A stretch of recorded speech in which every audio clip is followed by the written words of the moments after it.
is actually still alive going, oh my God.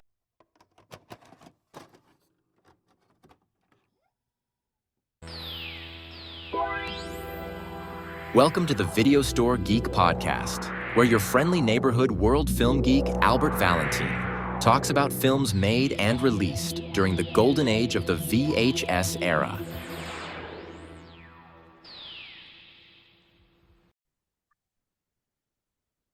Hey, my fellow film geeks, it's your friendly neighborhood world film geek, Albert Valentin. Welcome to the latest episode of the Video Store Geek Podcast, where I talk about old films made and released during the home video era.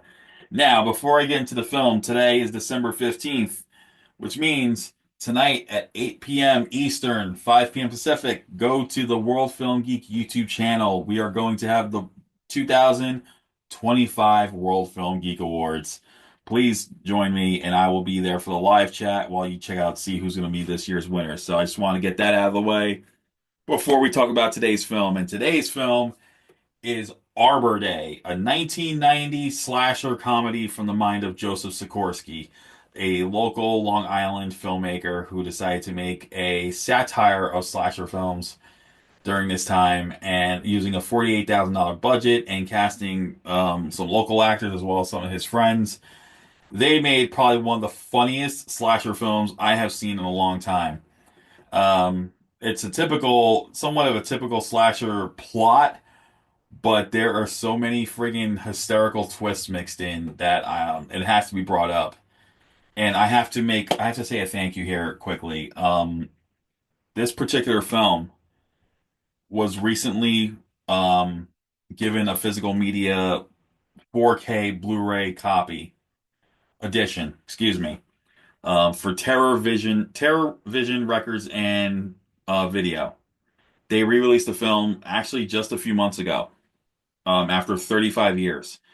They worked with Sikorsky on this film, remastering it, doing a special features of um, the making of the film, including cast and crew, a lot of other fun stuff. So I want to thank him because I pre-ordered the 3-disc edition, and I got my copy in, I believe it was October, and I finally watched it in October for the first time. It was actually right before Halloween. And I gotta admit, I was not expecting what I saw, but I don't mean that in a bad way because I was just laughing my butt off. I really enjoyed this movie. So I'm going to tell you what's going on in this movie, and give you a few bits of trivia I learned from watching the documentary on the making of the film. But let's get right into it. So 20 years ago, a young kid named Elmer Jacobs is in the woods with his parents. And what happens was his parents are killed by a bear right in front of him. And when I say right in front of him, like his father gets decapitated, and for a minute there, like while his head is still alive, he tells Elmer to run, and then the bear proceeds to not only kill but assault the mother. Like you can take a wild guess where I'm going with this. But unfortunately, this sends Elmer into a state of canatonia. He becomes catatonic for 2 decades. And this all happens on Arbor Day. So it's the 20th anniversary of his parents' death, and it's on Arbor Day. So, of course, he's in this mental institution, and he's getting mocked by the local orderly and all that stuff.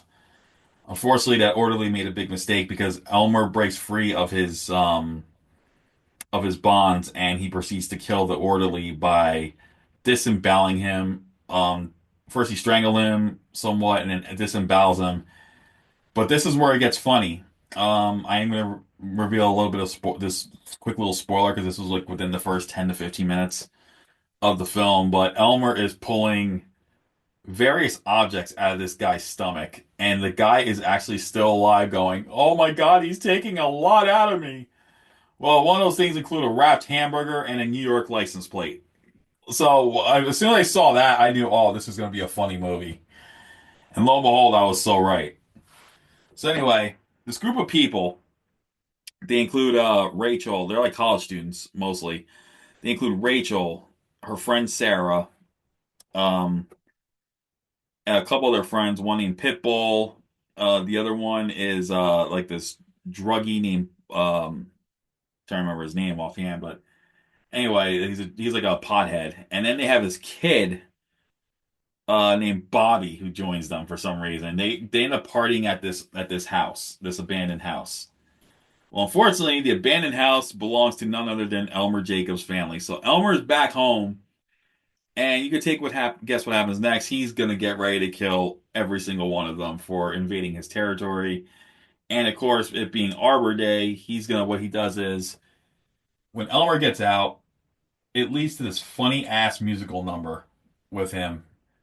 And then he puts on this giant sunflower mask and he has his overalls, and then he proceeds to begin dispatching the victims in various ways using gardening tools. But do need to mention this. During the musical number, he actually shows a good natured side to him, helping a homeless man, giving him, I think, money or food or something. So, yeah, he proceeds to kill them in various ways, including one victim he hits with a shovel and disembowels her. Yes, it's a her. It's one of the girls. I'm not gonna tell you who. You see the film for yourself.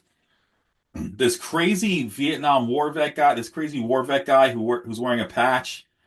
He sees Elmer, and then it's in this funny, really funny scene where like he's gonna get scared. He actually lifts his patch up, and he's nothing's wrong with his other eye. He's just being a total ass. And he gets like I think he had the best death of the movie. He basically gets the hose to the mouth and stomach expands, and you can guess what happens there. But all this crazy stuff happens, but then it gets to where it gets totally ridiculous when someone finally unmasks him. You know, in most of these cases, they want to really make this satirical, like I mentioned. When you see unmasking of a killer, they'll usually look like disfigured or whatnot, and that's usually or the big reveal, and it's usually like the big like that's a trope used in horror films. When you see this unmasking, I guarantee you're gonna end up laughing your ass off because I literally when I saw it and um Elmer, someone finally sees his face. It leads to not only the funniest shit I've ever seen in my life, and I'm sorry for cursing, but that's true. It is the funniest shit I've ever seen because it's the look on his face. But it leads to something unbelievable that goes way beyond what to expect. But then it goes back to reality. Just see this. You gotta see this film. And it's just like if you like horror comedies, this is definitely one to check out. There is some gory stuff in it, of course. But there's a lot of laughs in this movie too, and some like unbelievable, like what the fuck type stuff. And it's definitely a if I had this came out when I was like 11 years old, so if I had done this World Film Geek thing awards back then at 11 years old, this would definitely be the best what the fuck WTF movie I've seen of 1990. But basically, the film ended up just being released in Long Island, like the Long Island area of New York, for couple months. They would screen it for a while, and then it got so popular due to word of mouth and whatnot. I mean, this is before social media. You gotta remember, this is 1990. So what they did was they hopped on a car and just started promoting the movie all over these various areas in Long Island, and people were flocking to see this movie. And then all of a sudden, it just disappeared. It just disappeared for for almost 3 decades. It was gone. Like, what the hell happened to this movie? Like, people had heard about it, but where is it? Well, as I mentioned, back in March this year, I had heard about this movie, and the distributor was Terror Vision Records and Video. They said we're releasing the 1990 lost slasher film Arbor Day. And those two editions available. There was a 2 disc Blu-ray and DVD edition, and then there was a 3 disc limited edition, which was Ultra 4K Blu-ray and like an extra disc, and it had all these other had these extras, and it was in a steelbook. So I decided to take a chance, and I pre-ordered the 3 disc edition, and it was only one of 1,000 available printed. So I was like, all right. I'm like, I'm hoping I get my check in time so I can pre-order it. Thankfully, I did. I think I was when I ordered it, it was like 279 copies left. So I got lucky. So I waited. Terror Records. I told Terror Vision Records and Video. I have to admit, I know there's gonna be people out there who expect this to just come right up right away, but you gotta understand these guys. This is a boutique label, and they manufacture their own discs. So and they try and they do the best they can. And I've heard people like, oh, there's been some defects, but they do they fix them eventually, and they do bring them. They do get the customers get satisfied. So I was waiting patiently for like months for this to come out. First it said June, and it said no. First it said July, then it said August, and it said September. And I get it because they want to make sure they're giving you the best quality. So I totally respect that. I love it, and I will tell you right now, if anyone from TerraVision Records and Video is listening to this episode right now, thank you. Thank you so much because I will tell you right now, when I got my copy and I watched it, it was worth the freaking wait. Okay, not only did I enjoy the movie, I watched some of the extras. They did some great job on these extras. I mean, they not only did they do the making of the film, they had all this other stuff, including a short film that they would promote just before the movie. It was something like Rambo. It was like a stop motion Rambo movie, and it was like a Rambo spoof of sorts, and it was one of the funniest things ever. It was so funny to watch, and I'm like, I'm enjoying this. Like I spent the day watching this limited edition, and I was just like loving the hell out of it. So, but right now, of course, the 3 disc limited edition is out, but you could still, I believe, order the 2 disc edition, the Blu-ray collector's edition on 2 discs. You can still order that from Terror Vision Records and Video. And a matter of fact, I know this is gonna be on YouTube also, this episode. And with YouTube, and I think I'll put it on a Spotify description as well. I'm gonna put a link to where you can order Arbor Day because it's definitely worth watching. Now, if you're one of those who just said, I just want to see the movie and get it over with, I believe it is on Tubi. But if you're like me, you like watching the extras and watching the making of the film and stuff like that, you definitely want to get the Blu-ray edition from Terror Vision Records and Video. Like I said, I will put a description. I'll put a link in the description so you can try to order it. It's definitely worth it. So yeah, Arbor Day is definitely getting an A. It's an A. It's an A for me. A for Arbor Day. That's what's we're getting because I had too much fun watching this movie. I love these really satirical slasher flicks that emphasize on a lot on it, not just the kills and horror, but also the comedy aspects of things. And this one really works for me. And of course, people are going to get turned off. Oh, well, I don't know any of these actors. You don't need to. You don't need to know these actors, but you get to meet them, and in the making of the documentary, and see how much they love. That you could tell that watching these interviews with the cast and crew, they were so passionate about making this film so much that as they were going to post production, would you believe they had to travel 3 hours a day from Long Island to Manhattan just to go to the lab to get the film, on edited up and all that stuff, and then head back and shoot again. I mean, that's just dedication. Just shows that passion for independent films. Like they were just like, we're a bunch of friends making a film, and they succeeded. And I really enjoyed the hell out of this movie. I would watch it. I'm gonna watch. Actually, I can watch it again, like maybe soon because today's the 15th. Next week on the 22nd will be the 35th anniversary. I think I'm gonna watch it then just to celebrate the 35th anniversary of the film's initial release. So if Joseph Sikorski, if you guys are listening, or any of the guys who involved in this movie, if you're listening to this episode, and I hope you are, thank you for making such a fun and witty slasher flick that was so damn funny, and I laughed my butt off. And congratulations on 35 years of the film's release, and I'm definitely gonna have to watch it that day just to celebrate it. So yeah, definitely check out Arbor Day if you love horror comedies. Arbor Day has to be on your list. You can watch it if you just want to watch the movie. Check out Tubi. But if you want that extra stuff, I'm telling you, man, order from TerraVision Records and Videos because they're the ones who released the film.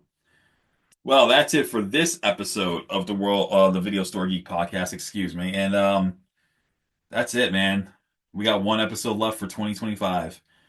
And as you don't know by now what movie I'm doing, it's going to be the 1981 animated anthology Heavy Metal. We are wrapping up 2025 with that film. Well, I can exclusively now tell you this because today is telling me my last day of the year. I'm going to be taking a little hiatus for the next 2 weeks until after January.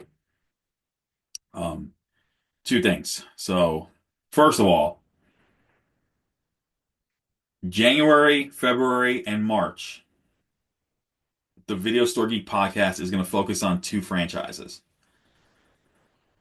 The first 4 episodes of the Video Store Geek podcast in 2026, we're going to focus on the 4 Ghoulies films. So we're going to go in order. Ghoulies, Ghoulies 2, Ghoulies Go to College, and Ghoulies 4. We're going to go right into those. Then, the next 2 episodes, we're going to talk about The Gate and Gate 2. The 1987 original with Stephen Dorff and Louis Tripp, and then Louis Tripp returning for the second film. We're going to be talking about those. After that, I don't know what films we're going to cover yet that I'm going to cover, but I'm going to work on that around January. But yes, today will be my last day with anything involving World Film Geek for 2025. Because I'm not gonna lie, I feel a little burnt out. But what I'm gonna do during this hiatus though is just watch some movies I need to catch up on. And I'm also going to begin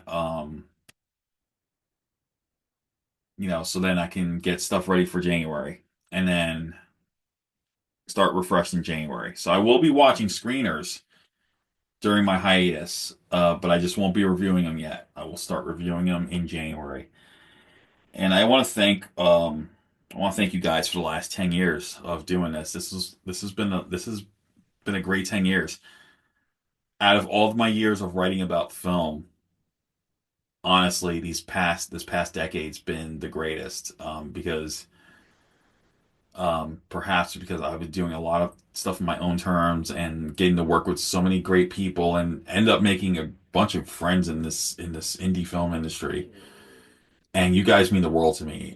You guys really do mean a lot. And you know, for a kid who grew up watching films since being little and that's all he wanted, come to the realization I wanted to do something with films. I feel like I'm living even though I have a day job, I feel like I'm living my dream through doing this. And as always, I want to thank you guys for your support. But in the words of Carl Weathers in Happy Gilmore, we've only just begun.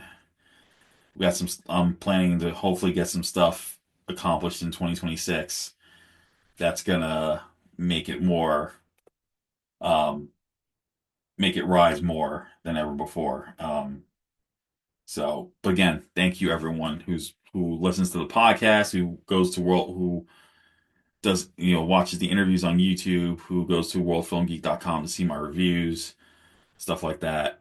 Everything. You guys are awesome and it means a lot. So with that said, December 29th, Heavy Metal, final episode of 2025. And it will be I'm going to have it recorded by then, of course. But it's gonna air so for you guys to enjoy while I take my little vacation and focus on getting myself refreshed for 2026. So if you don't hear from me before, I'm talking to my friend. Now talking to my friends out there in the industry. Who are into films and fellow film bloggers that I know, actors and filmmakers who I consider friends and all that. If you don't hear from me before then, but you probably will. But if you don't, I hope you all have a very Merry Christmas, and I hope you have a kick-ass 2026. But I'll probably mention the 2026 again for the December 29th episode. But that's it for me. Don't forget, I will be live on chat tonight at 8 p.m. Eastern, 5 p.m. Pacific for the World Film Geek Awards. So be there, please. Hope to see you guys there.